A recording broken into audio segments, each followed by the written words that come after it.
God's crucible.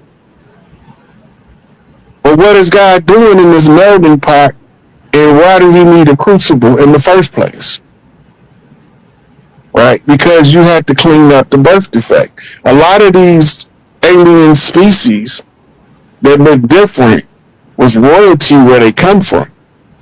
Okay. With the highest perfected genetics, and they came to give a drop of blood in order to give the essential rights to the sentient beings deprived of the right to ascension.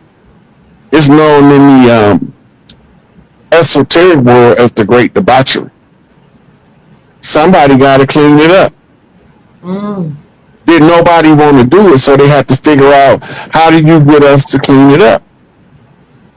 Okay. You got to take out the concept of big eyes and little U's. And nature got a way that it operates. If you push against nature, nature will push back. Just where eugenics was. The goal of eugenics was exactly 100% the opposite of what they told us it was. They was the ones who was watching the one drop doctrine be fulfilled. Right? And now, if you look at how they invaded us and the way that they raped the women first, before they made the standard of beauty look something different than us.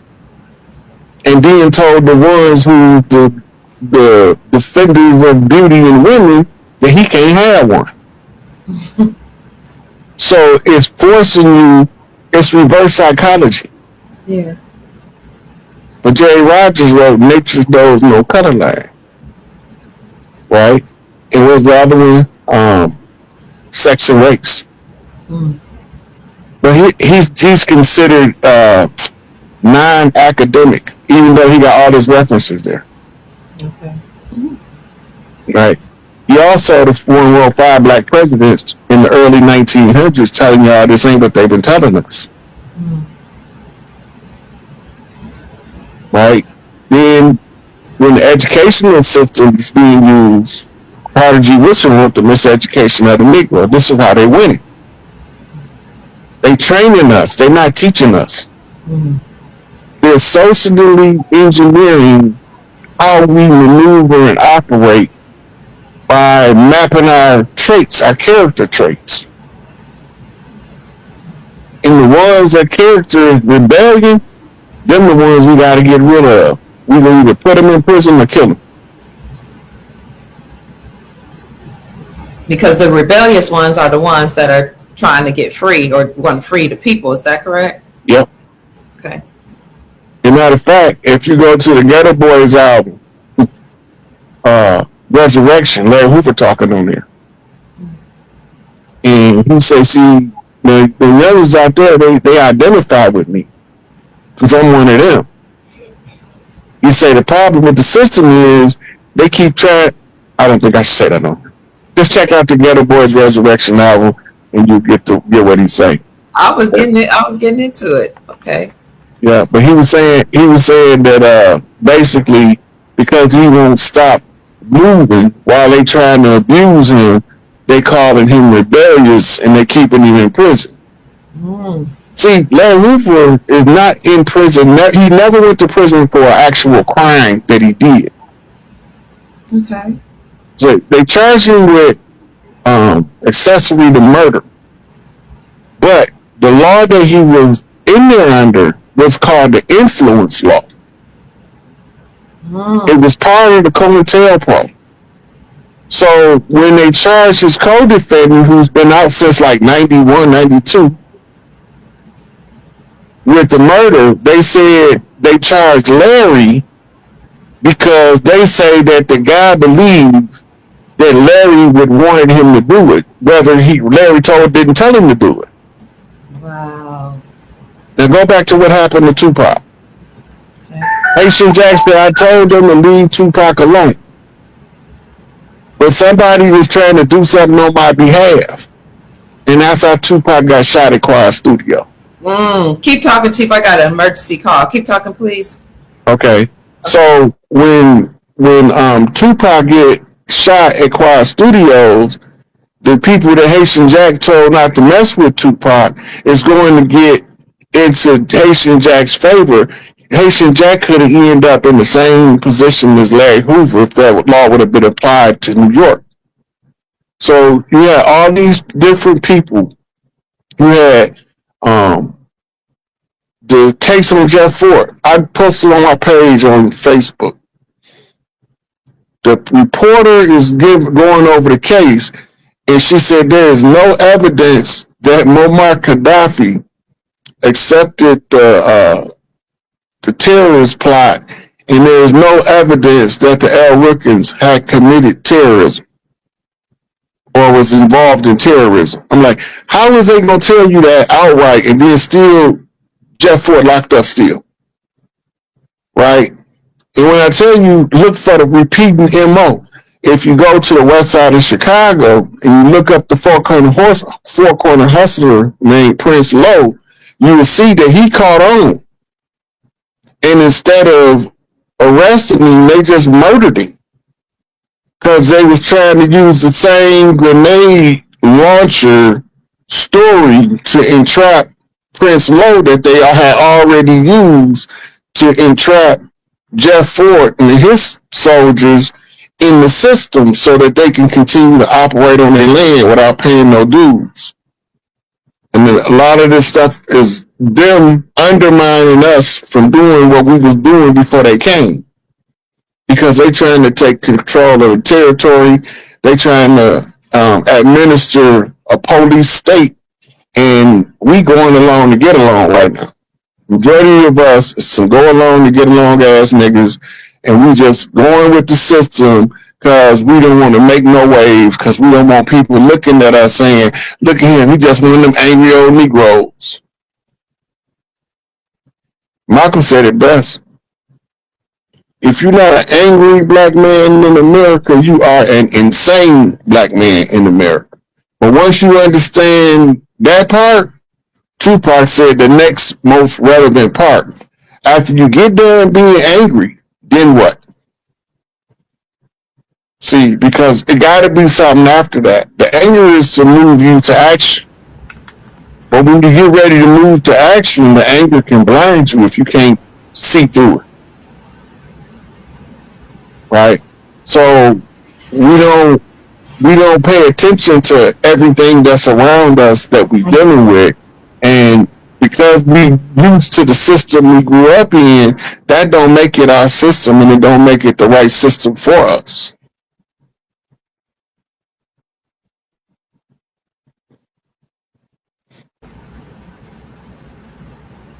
Everything okay?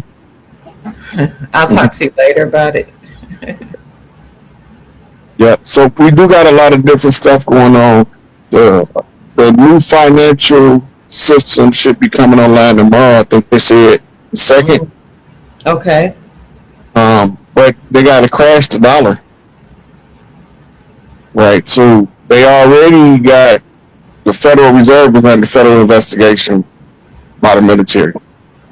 And I saw a video of what's his name, Jerome Powell, actually admitting that the dollar is now going to be under the jurisdiction of the United States Treasury. Mm-hmm. Okay. They done that at the beginning of the year. Okay. But and the United States Treasury not in D.C. anymore. It has moved to a little a res right outside of Reno, Nevada. Okay. They've been talking about Reno actually for a few years. It just kind of made me feel like something was going on. They were having secret meetings in Reno under Trump's first administration. Raven Rock not far from there. Raven Rock, Colorado. Okay. That's the continuity of government offices. That's where the transfer of power is being rolled out in Raven Rock, Colorado. The transfer of power from the United States Incorporated to whom? To the tribes. Hey, I can look. Dig this our shit. We can't. It's our shit. They not giving us nothing. That's why everybody keep confusing. They not giving us nothing. We taking it back. And that's why I had to go back to before to 1491 with the oral tradition. Speaking of taking stuff back, one of the things that I've been dealing with some of the foreign men that are here is they'll be really nice to me, like like doing business, landlords, and all that. But when they see my sons, they attack my sons, or they'll try to They taught that before they come over here. They literally taught that all women is more appreciative of foreigners than their own men. They taught that. They taught that we would rather spend our money with everybody else but our own people. Everybody that come over here, the Arabs told it to me, the Koreans told it to me, the Vietnamese told it to me, the Africans, various European groups tell us the same thing. They put businesses in our store. Why do we have all of these, what they call them people, not Romanian, they Albanian. Albanian. Yes, it's the Albanians. We have thousands of them here in Jacksonville, and I heard they're all related. That's what I heard. You got another group called Armenians. Now, if you look at their culture, it almost can mirror Arab culture, but from a Christian perspective. Everything is tight knit to the family. The senior son get the first business. Then he take on, once his business take off, he have to save the money up to get the second son a business. Right? And by the time they get to the fifth son, he got 4 brothers over him that's helping him with his business. Right? But they tell us that all the time. Right? They tell us that they don't like us around their women, but when they came over here, it's okay for them to be around our women. And they women don't too much violate that on the majority. You got exceptions to the rule. Because some women just like what they like. Right? And they don't care what their family say. But most of them gonna go along with the family custom and marry with the arranged marriage. Arranged marriages is for reasons, for political connections, financial advancement. We got away from that. That's that romantic love. Romantic love is based on homosexual relationships. Ooh. Okay. Anytime you hear the word romance, it's talking about gay. Okay. It's hardwired into Rome. You don't believe me? Just go walk down the streets of Rome and see all of them phallus symbols they got everywhere. Them priests standing up there with little boys holding their bread bun. Come on, man. It's just ridiculous. If you don't recognize what's being done, somebody got to tell you. But once you hear it, you cannot hear it. Once you recognize it, you cannot recognize it. It's etched into your mind now. And sometimes somebody just have to point the obvious out to you because it was hidden in plain sight. So they are told when they come over here are they told to lay with the women and not deal with the men? What are they told? They told them that the men was hostile. And we had no self-control. We have no focus, no direction. We don't understand the concept of family. And they tell us that the women is just loose. Like if you're a foreigner, you can just walk right into her bedroom and she won't resist. This is crazy. That's what they teach foreigners when they're coming over here. They've been teaching it the whole time. That's what I experienced. Like, as long as it's just me around, it's just, Kia, you're such a nice lady. And I had to kind of guard myself because they just show up, because they're everywhere. They run the businesses. They run the homes you live in. You know what I'm saying? But as soon as they see one of my sons around, all of a sudden it's a problem. The energy shift. Yeah. And they start trying to attack my sons. I'm like, you don't want to do that because you're gonna run up on the soldier. You don't. You know what I'm saying? But it's crazy the way they violate. For some reason, they don't play with me. I didn't talk to all of them. Africans, Arabs, Chaldeans, Hindus, Japanese, all types of Europeans. For some reason, So the European men. Yes, yep. For some reason, they don't give me no shit. Now, when I was a little boy, I got shit from everybody. It didn't matter what they looked like. They was gonna give me some shit. Mm. You know. 1 second, please. Yeah. But as an adult, I don't have issues with people based on racism or political oppression. Like, people don't push that agenda in my direction. Mm. Normally, because I normally just don't say nothing until I understand what I'm dealing with. By that time, they be so paranoid of the silence that they tell me everything. Paranoid of the silence. And they tell it all. That's why I told you when I was little, there was old white dude down the street from us here. I don't know why your nigga was mad at us. It was your own people that did it to you. And I thought that was a racist cop out, right? I didn't know they was telling me the truth. Mm-hmm.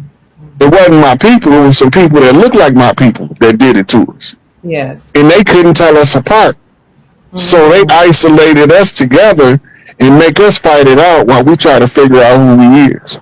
Mm. And the only way to keep us out is to judge us by hair texture and skin color. If you black, step back. Brown, stick around. If you white, you all right. I remember that. The Brown Paper Bag Club. Yes. See, that was Dubois. Dubois was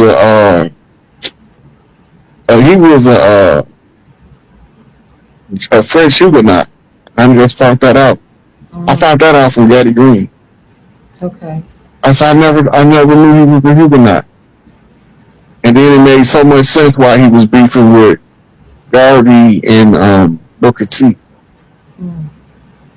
Booker T was a native. Garvey was a native Jamaican. Right. And Dubois because that's who he was invaded by. The French Revolution was kicking the Huguenots out. Okay. And the Spanish Inquisition was kicking the Spanish Moors out. The Moriscos. They got together in Almaguer. So, the Central Intelligence Agency, working with the FBI under J. Edgar Hoover, has this program, a legitimate government program. The only reason it's legitimate is because it was fraudulent under the fraud that they was masquerading as legitimate. But the COINTELPRO papers, y'all got to remember this. They was infiltrating us with people that look like us. They was catching us doing business. They was destroying our businesses, destroying our cohesion within our families, within our communities. They didn't just do this with people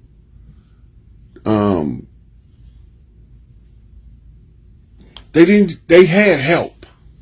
You gotta understand this. When they told us COINTELPRO was no longer operational, under the Ronald Reagan, Oliver North, George Herbert Walker Bush, and Poindexter's Iran-Contra, we discovered another document called Readiness Exercise 1984. The Readiness Exercise 1984 was called that because the year it was printed was 1984, but it was another reason.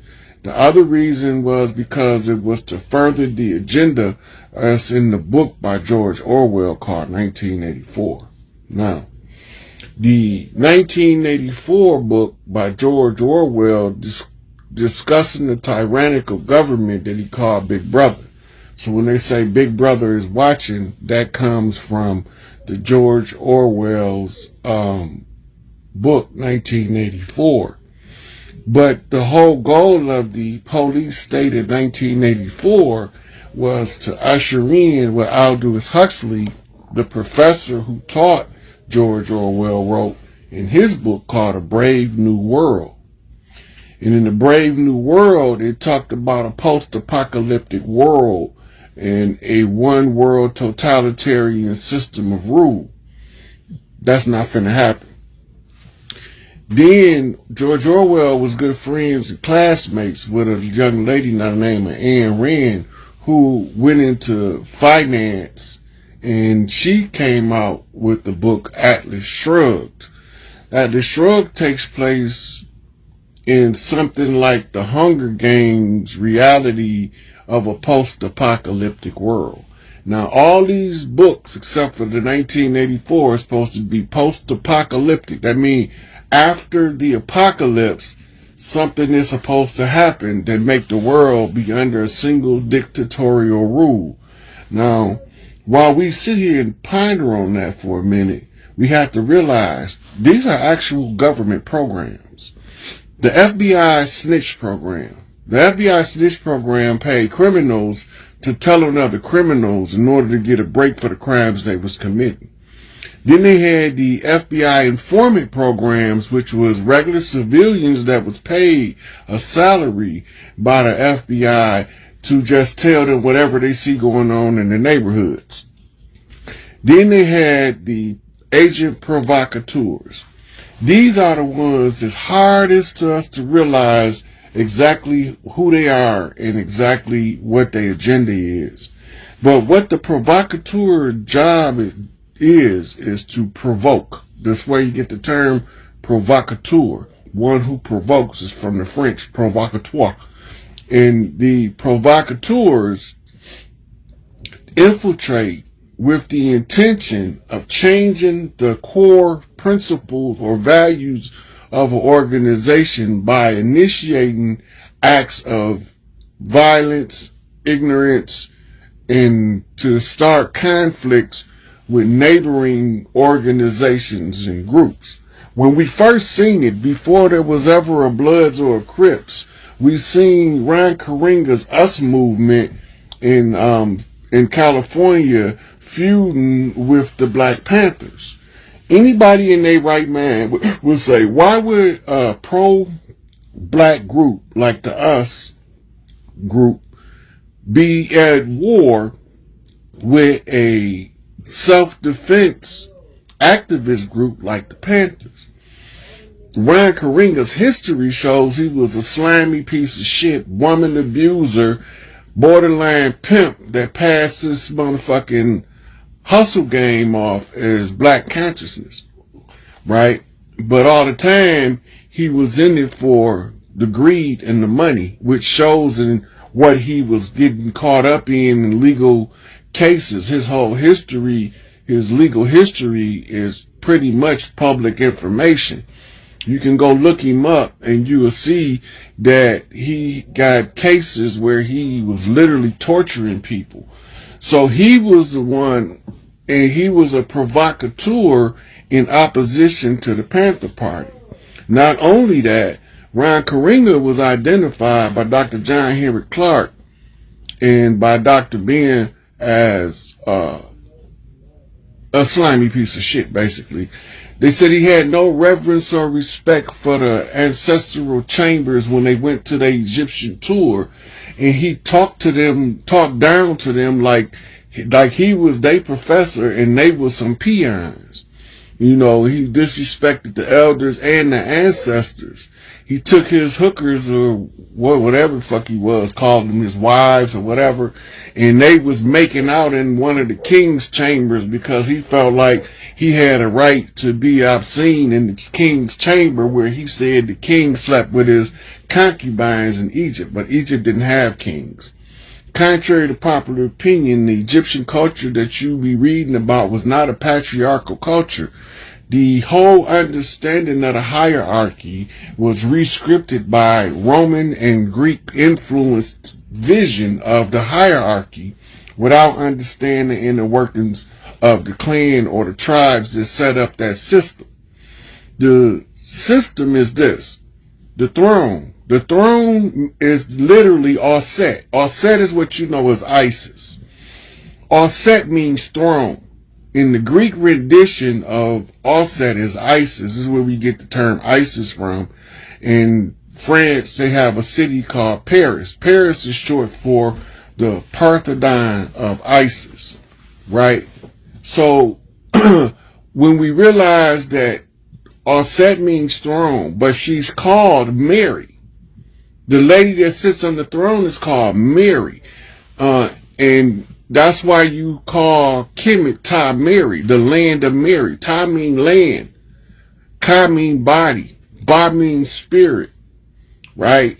So when we looking at this stuff, we're not realizing that they giving us the Pharaoh as the man, and they making Hatshepsut seem like the odd man out or odd woman out for wearing the beard and dressing in male garb in order to perform a function of the royal house. If you knew the culture like they claim they do, they would know that the only time that the woman, Big Mama, put on man's shoes is when there's a distress in the royal family. She's telling the world without telling the world that her rule is in distress because she can't find a suitable male to balance out the responsibilities of running government. So she got to play both roles. A lot of single mothers in this era understand what Hatshepsut had to deal with, but you don't understand it from ruling the kingdom versus running the household. So she don't have a counterpart that has the proper blood right and that's totally untouched. Now, what do I mean by totally untouched? The reason why a lot of the males didn't make it to pharaonic prominence is because they were sodomized. You can't take the throne if you've been sodomized. Sorry, I hate to be the bearer of bad news. But once you done had that root chakra interfered with in your anal penetration, you are no longer qualified to be in the ranks of the princes who's vying for the role to be a suitable counterpart. Now, the Queen Mother seat, that's the 13th seat. That's the mother's eye is the left eye, and the father's eye is the right eye. The eye of Ra and the eye of Horus. Horus gets his vision from his mother. How do you know this? Because it tells you in the pyramid text that Auset gave her wisdom. Wisdom is a representation of the all-seeing eye. She gave her wisdom to her son so that he could fend off his uncle Set and put the proper heir on the throne. So if she gave him her wisdom, and the left eye is the mother eye, which is this physical symbol for wisdom. So when we sitting here, we looking at them ancient cultures with modern eyes, but never making the adjustment for what the culture really was doing. The blueprint, the story of Isis, Osiris, Set, and Horus is a roadmap to hierarchy, to return back to your former glory by following the path of the holy drama. This is where your Job story in the Bible came from, because you got to give up everything you love before you can take the test to be the next king. Then Horus can't become Osiris without some kind of mechanism of testing. And when he finally get to the 13th level means that he's standing in front of Big Mama now. He done already dealt with the 12 signs of the zodiac. He done walked the earth using the zodiac, and he done mapped the stars using the zodiac, and there's only one person left. Mama. Mama, can I take this throne? Am I qualified? Am I the one? So she send you through your negative confessions. Tell me what you have not done, and tell me what you have done. They call that the weighing of the souls, and she send you to her daughter. Her daughter is referred to as Mot. Mot was a person, but the principles of Mot, she wrote them, because these was the principles by which she used to judge the heir, Heru, who would become the throne, the one who sits on the throne, Osiris, the father. So before the son can become the suitable replacement for the father, his sisters got to examine him. And then they call that walking through the chambers of Mot. That means you being examined not by your blood sisters for your value and your determination to be a success in whatever you set your mind to do. They might not never tell you that you making a play for the throne and that they checking you out before they give you the raise and pass to the next level. Once your sisters get done examining you, they gonna send you to their friends. Check out my brother. See, is he a creep? Is he a pervert?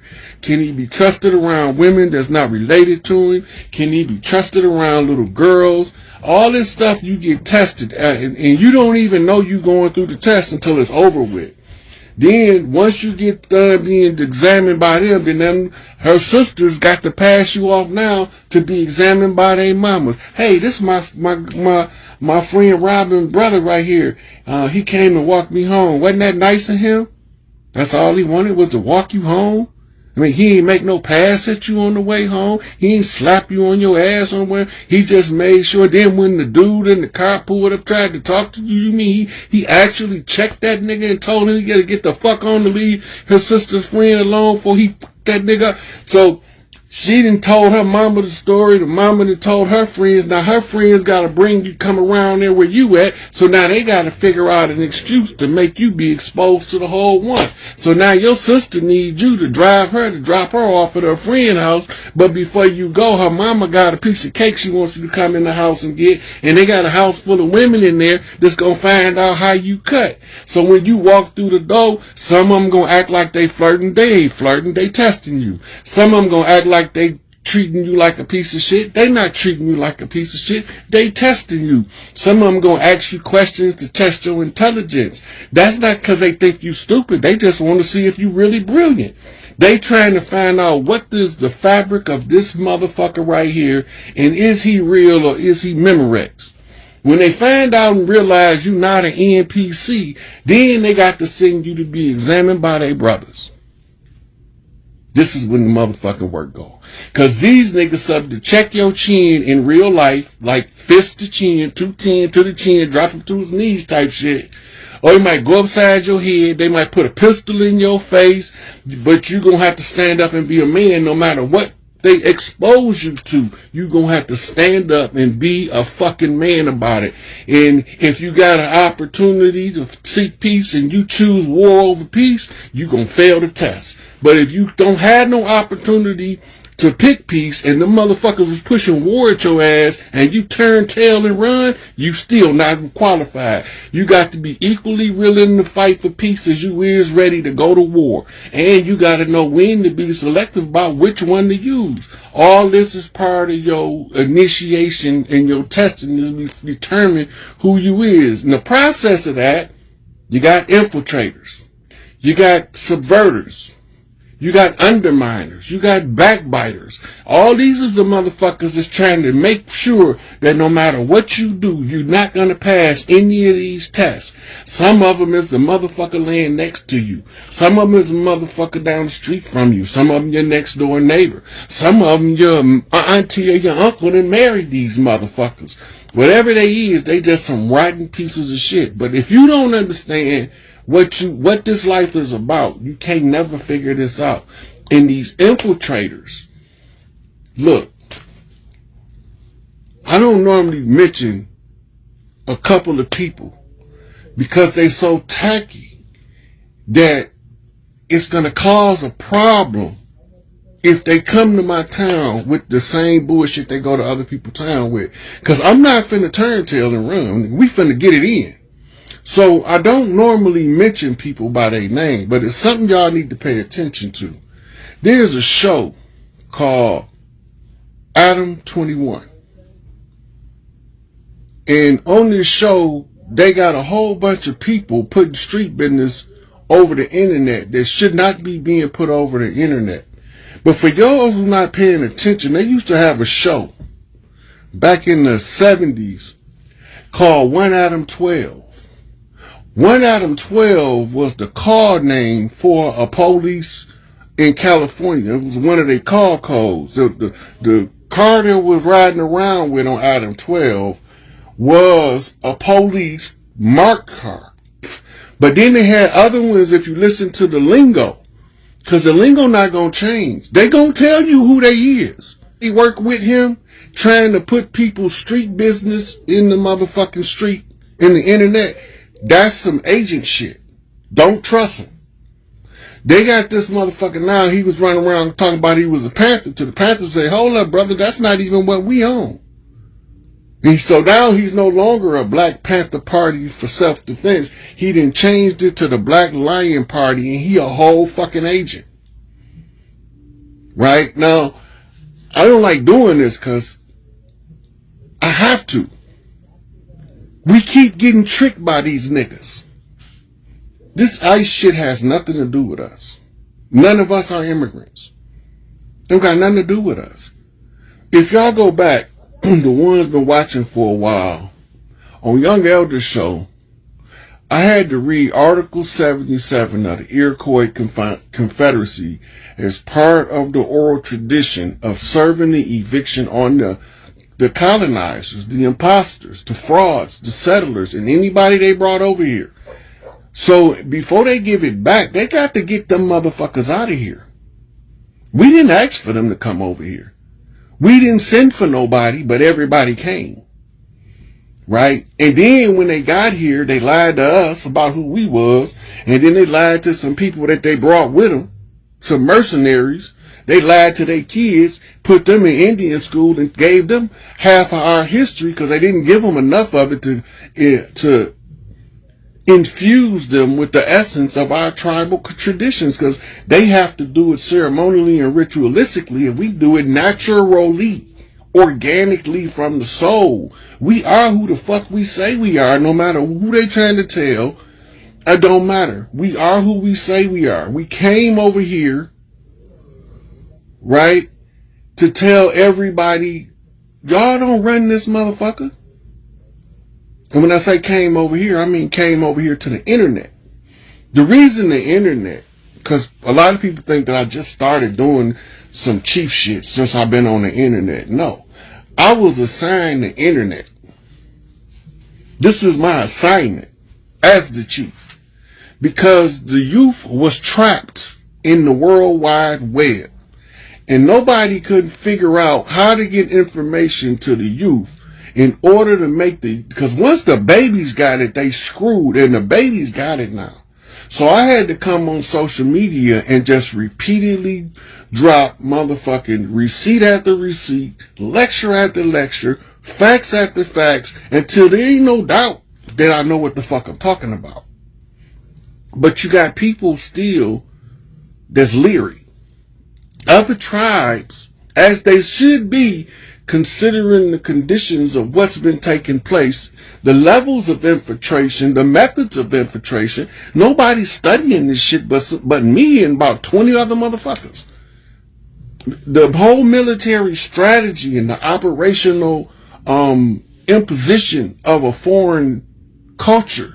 They didn't change the tribal traditions, and they gave us legislated morality to replace the tribal traditions. Right? Now, you got people that don't remember the old culture. We don't, with or without a man. So they would send them to the Califia queens, and then they would go to the castle, the Califia castle that they blew up and built Alcatraz on the spot. And then they built a replica of it called the Disney Castle, so that when we look west, we still gonna see the castle. It's just ain't in the right place. That means something's been moved. And when you know if you have past life memories and you know the culture, you remember when it was where Alcatraz was, and you don't know why they got an entertainment park wrapped around it right now in California. I think they even got another replica in Florida. Florida, the finish line, because that's where it all started.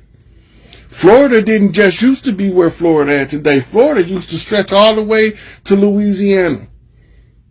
Most of us don't know that. Louisiana was western Florida. And the Florida north extended all the way up to like the 40-something parallel. So Florida was the biggest territory. See, we didn't have states, right? And they didn't conquer us state by state. They broke up territories. They went in with tribes that they didn't captured their leaders and shit, and now they got a bunch of youngsters that don't know what's going on, and they get tricked by somebody that look like us that's a provocateur. He's an agent provocateur. This is why the president was naming people the chief of a tribe that ain't got damn drop of blood from that tribe so they could sign a treaty. This is where the fraud is in the original treaties that y'all don't know about. There is no Little River running on no treaty. I ain't seen that yet. I ain't seen Lone Wolf standing on no tree. They tell you about sitting wolf, long wolf, red wolf, sitting bull, standing bison. They tell you about all of them, but they don't never see none of them names on no treaties. I don't see no crazy horse on no treaties.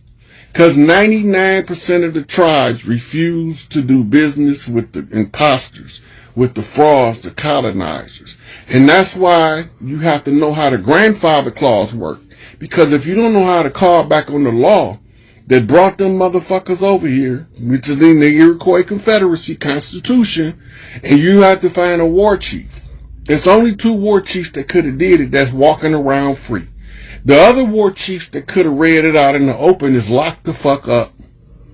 Angel Bay, Big Tookie, they was locked the fuck up by the system of the COINTELPRO. If you go back to Readiness Exercise 1984, they was specifically telling them to target the leaders and replace the leaders with provocateurs. Come on now, we got to get smarter than this. We got to start brain banging. If we don't start brain banging and we keep going out here following these clowns to our own destruction, if a person sit there in the middle of a heated police situation where civilians have recently been shot by law enforcement and they telling you they finna have a shootout with them and they over 30 years old, they making that shit up and they false. They frauds. Because I'm gonna tell you why I know.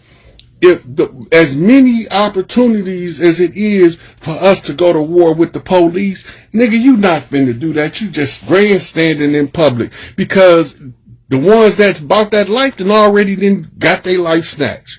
The boy in Texas, right, came back from the military and woke the fuck up and realized that he was fighting for the fucking enemy. Then he started, okay, I got something for him. He didn't go get no motherfucking 100 motherfuckers. He went and handled his business.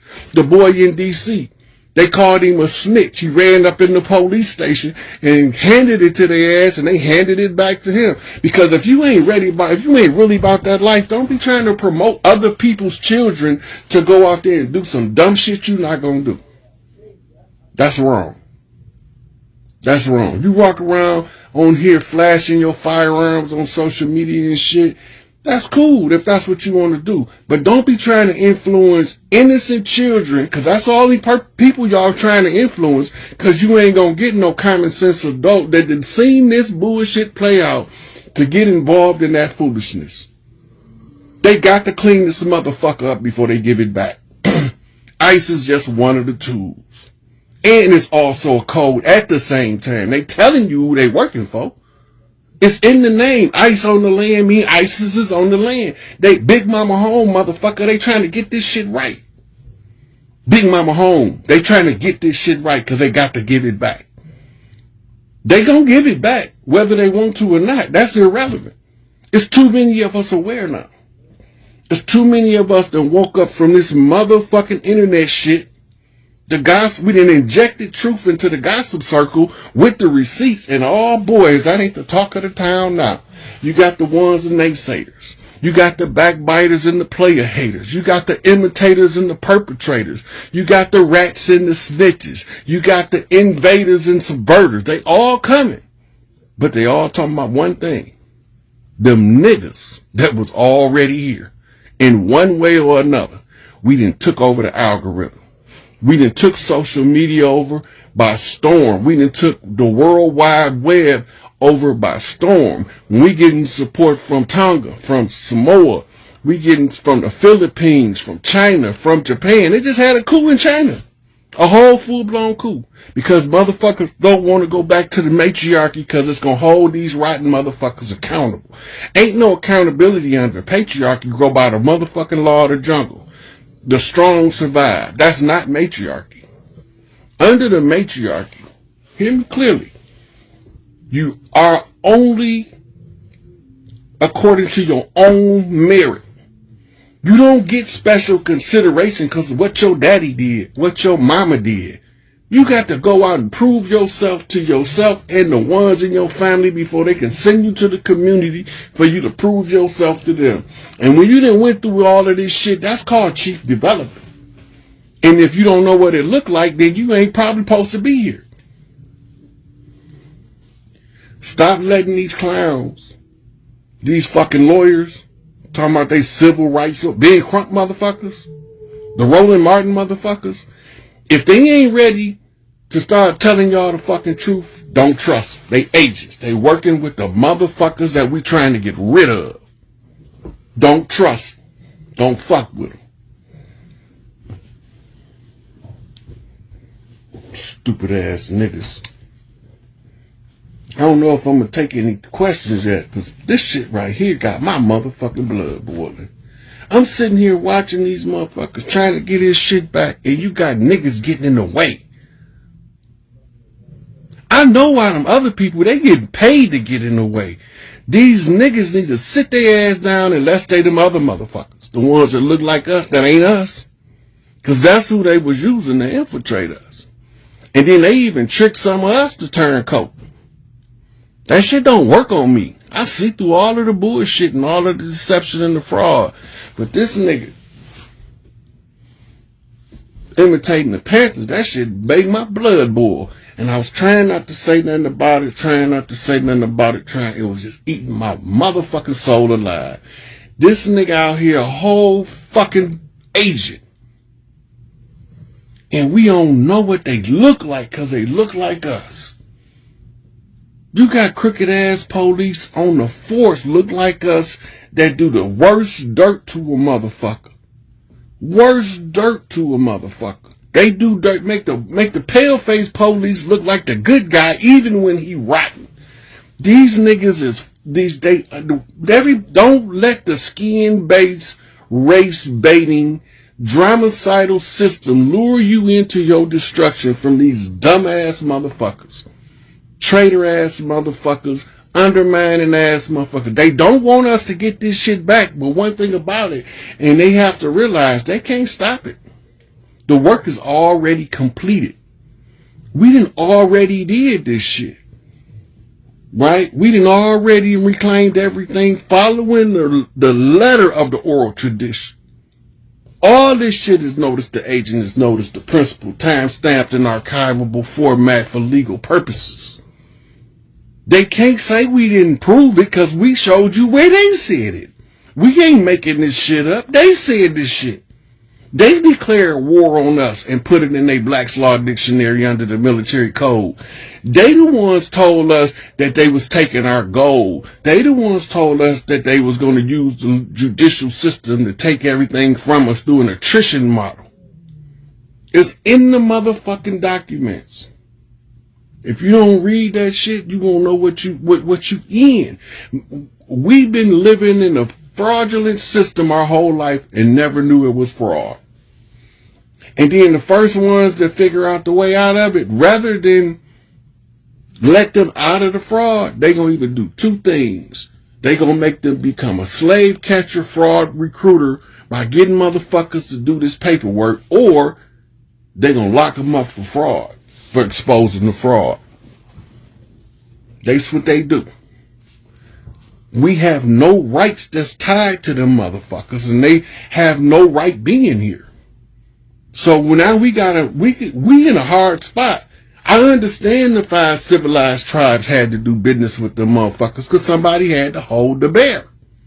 Because we had to figure out how to win the war. So go ahead, y'all gonna do business with them. I'm not doing nothing with them. Fuck them. I just fight till it ain't none of us left. You know, I'm the wrong motherfucker, because if it was my call, we would have been bloody warned and we wouldn't give a fuck about the George Washington challenge. But because it seduced so many tribes with the blood magic, we've been walking zombies. Didn't even know it. What my nigga Nas say? Walking, talking dead, though we think we're living. We just copycats following the system. Black zombies. You got to see the game. Old Dirty told you about it. Shame on her for trying to run game on her. And he turned around in the concert and said, hold up. Some of y'all don't know what that means. Let me tell you what it means. Them niggas is going to try to get us niggas at the bottom to fight black versus white, right? While them niggas keep their hands clean. And when we get done fighting black versus white, which is a made-up military construct, divide and conquer, but when we get done fighting that war, we gonna be depleted and they taking over. We ain't falling for that shit. The chief spoke. He told us the game. ODB Shinnecock chief told us the game. And if you don't believe me, I'll post the receipt, goddammit. I'm not bullshitting. Tupac, they say it's the white man I should fear, but it's my own kind doing all the killing here. What? Woke up with 50 enemies plotting my death. All 50 having visions of me shot in the chest. I couldn't rest. Nah, nigga, I was stressed. And there's 50 states in the union. But it's 50 niggas on the mural.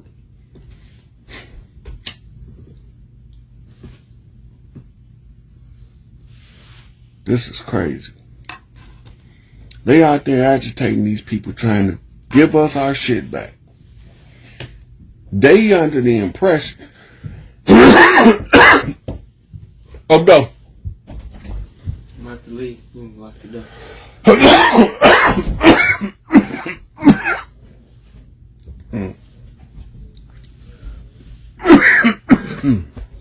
Chief. Okay, so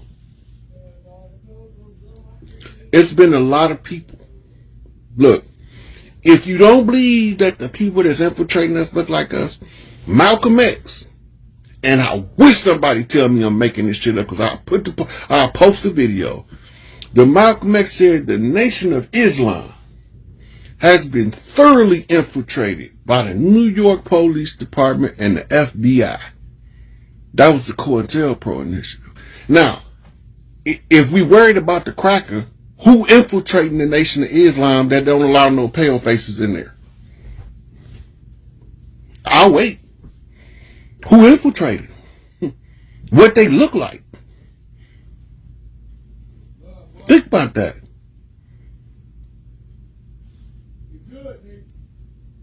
What they look like. Now you got some people that think the minister and Elijah was them dirty motherfuckers, but no. Because Elijah was receiving benefactory support from a billionaire named Hunt. But I'm going to tell you this. The NAACP was funded by what my boy Crown called them juicies. It was established. The original members was paleface. NAACP never had nothing to do with us. That was for Zionists, Moors, and pale Jews. It had nothing to do with us. Look, I told y'all the French niggas that came over here was Huguenots. My boy Gaddy come out with a video. Y'all know who Gaddy boy is. Get in here, get in here, get in here. All secrets shall be revealed. And fucked around and rolled the corn on motherfucking W.E.B. Du Bois, and it said he was a French Huguenot. Ain't that about a bitch? Now I see why he was beefing with Garvey. Makes sense now. Makes sense. Now I see why he couldn't get along with Booker T. Makes sense. The Huguenots and them goddamn conquistadors. Them old slick talking French niggas and them old good dressing motherfucking Spanish niggas. Cucaraching, dancing all over the place. Them old fancy foot moves. You know, we like fancy footwork. They can seduce a woman real good with that bullshit. Because we don't no longer know what the war is about, who we fighting, and where they at.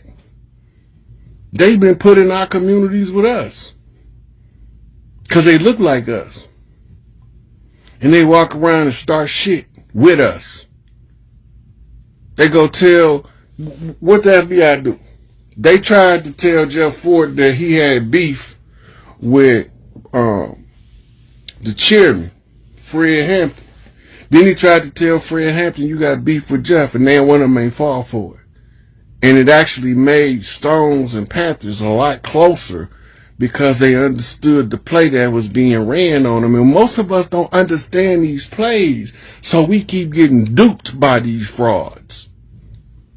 Right? The provocateurs are the ones they send in the community to start two groups. They dress a nigga up like a blood and send him in the Crip neighborhood to do a shooting and blame it on the motherfucking blood set, and nobody in that blood set know who this nigga was.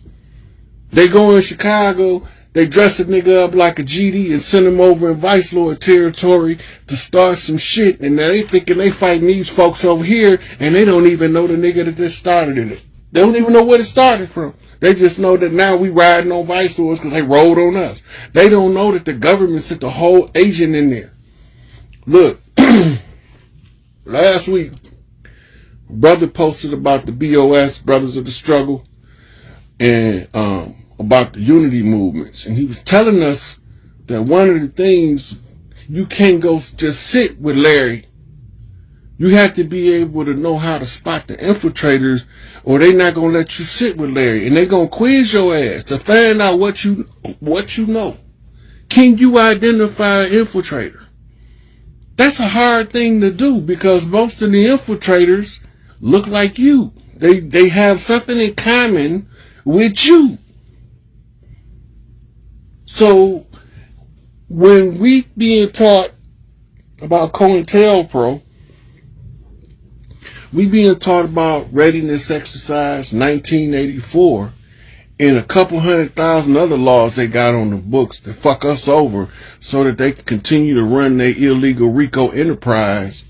You know, they named it the RICO law because the original Pirates of the Caribbean was stashing the stuff in Puerto Rico. That's why it's the RICO law. Right? So where's the motherfucking headquarters to the IRS? In Puerto Rico. The biggest bandits on the land.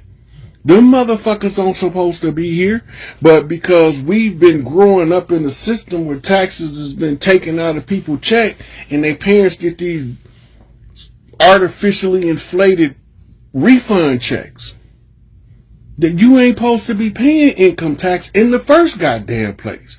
So they giving you back some of your money like they doing you a favor, and they was stealing from you. So it's the same thing as the dude down the street breaking your house and steal all your money, and then he come back and say, oh, I heard you got your house broke in. Here, take this $500. I know you lost $150,000, but that's, it's just something to get you off your feet. That's what the IRS do to us every year.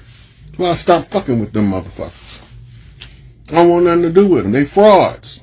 Anybody committing fraud, I'm not dealing with them. And the infiltration is the harshest thing and the hardest thing to overcome, because the infiltrator don't know he's expendable to the system. What do that mean? Let me just say that again. The infiltrator does not know he's expendable to the system. Right? So what do? Put his ass in harm's way, thinking he got some kind of get out of jail free card for doing this fuckery that he getting paid to do, never knowing they will burn his ass to the ground just to let you know that when you stand up, this what's going to happen to you. They do it to every one of the legit ones, right?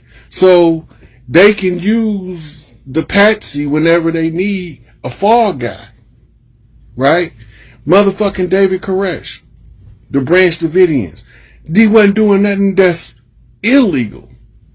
It's just that he was making money doing something under the church that they didn't think was compatible. He was a gun dealer. That was his job.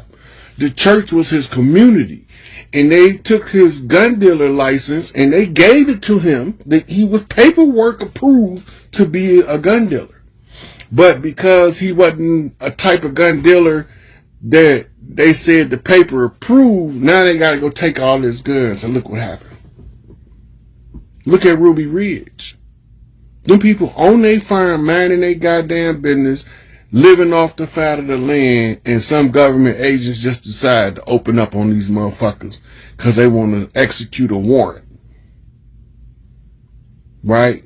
But they ran up on the wrong ones because they was prepared and ready. And they was on the standoff for I don't know how long.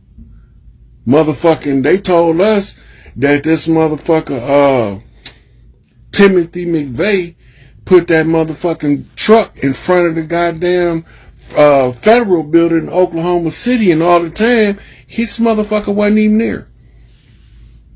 And then when they executed him, he's still walking around as a fucking government agent. Make this shit make sense. They went and arrested this dude from not 20 miles north of me, Timothy Nichols, with saying he was the co-defendant, gave him 5 years for helping them mix the motherfucking chemicals. And the crazy part is the only thing that they said is he had a receipt for fertilizer and he owned a farm. That's what they used to connect him to the crime. But we don't pay that kind of shit no attention because it's not part of our personal life. If you read the Unabomber Manifesto, Ted Kaczynski was fucking right. And he fought the war how he seen it. He couldn't figure out no other way to fight. Because who you gonna trust when you getting infiltrated at every turn? So you can't tell nobody. His own fucking brother turned him in. Right? So he should have killed that motherfucker first. Then turn around. Another motherfucker, Charles Manson. Look, San Quentin had a MK Ultra branch where they was looking for people to prop up as Messiah types, because the government said if it's going to be a Messiah, we might as well give it to him. But the problem is the kind of guy material for a Messiah type, the kind of mentality he got to have in order to be effective with people, he's unfucking controllable. If he have the qualities, all your hypnosis ain't gonna work. All of your drugs, split consciousness is not gonna work. If he's gonna be effective, your motherfucking mind control can't work on him. Right? So this the story. This program, now the director of the program was best friends with a guy named Jim Jones, who took a whole bunch of people to Guyana and drunk the Kool-Aid, literally. This guy is the teacher of a guy named Carl DeFries, who he changed his name to Senku and established the Symbionese Liberation Army, right? And then his classmate, not directly in the same class necessarily, but they're the same teacher,